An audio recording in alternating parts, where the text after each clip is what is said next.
most important piece of equipment in your kitchen are your knives. The good news is you only need a few knives and cutting techniques to be a great cook.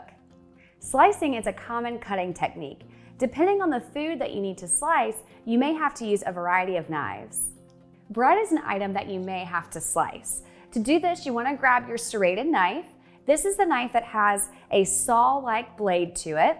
We want to use our pinch grip, so your thumb and your pointer finger on the blade closest to the handle, wrapping your other fingers around it.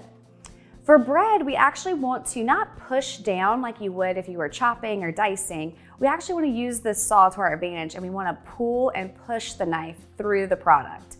So I have my bread here. I'm just going to gently, but with some firm pressure, slide your knife through your bread, and then you don't end up with a squished product. If you find that your bread is a little tough to cut through, especially on the top, a little bit of a trick is to turn your bread over. The bottom is a much more smooth, flat surface, and it catches the knife and the saw-like blade a little bit better. So that could be another way that you could slice through bread. Have you ever tried to slice a tomato and it ends up all squished on your cutting board? Next time, try to use a serrated knife to slice your tomato. The saw-like blade really catches the skin of the tomato, and instead of putting a lot of pressure on it while you're cutting, you actually just use that saw-like motion. So I have a tomato here. It is kind of rolly. We want a really safe surface. So if you find that the top is a bit more flat, you could certainly just turn it over. If you find there's not really a flat surface, you could actually just cut off a little of the top and then turn it over. Again, just so you have a more stable base when cutting. So we have our serrated knife here. I'm gonna do my thumb and your pointer finger on the blade closest to the handle, wrapping your other fingers around it.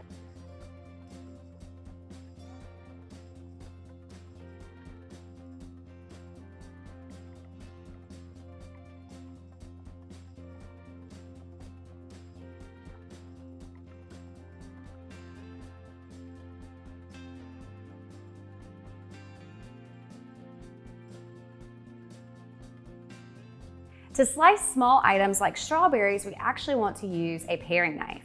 You're gonna hold your paring knife in a little bit of a different way than the pinch grip. So using your thumb on the body of the blade, you wanna put your thumb there and then wrap your 3 fingers, your middle, ring, and pinky around the handle, and then putting your pointer finger wherever it kind of falls and feels comfortable for you. But the thumb is really gonna be your steadying finger here. So take your strawberry and your paring knife, and you want to take the tip of the paring knife into the strawberry at a bit of an angle. We don't want to go very far, but just into the top of it a little bit. Then you're going to spin your strawberry until the top pops off. So now we have a flat surface for our berry to slice.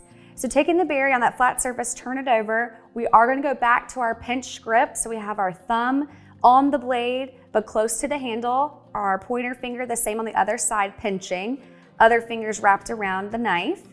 And then with your claw and your other hand, we want to hold the berry steady. So we want to tuck our fingers backwards, particularly our thumb and our pinky, pinch grip on the paring knife, and you just want to slowly cut down into your berry.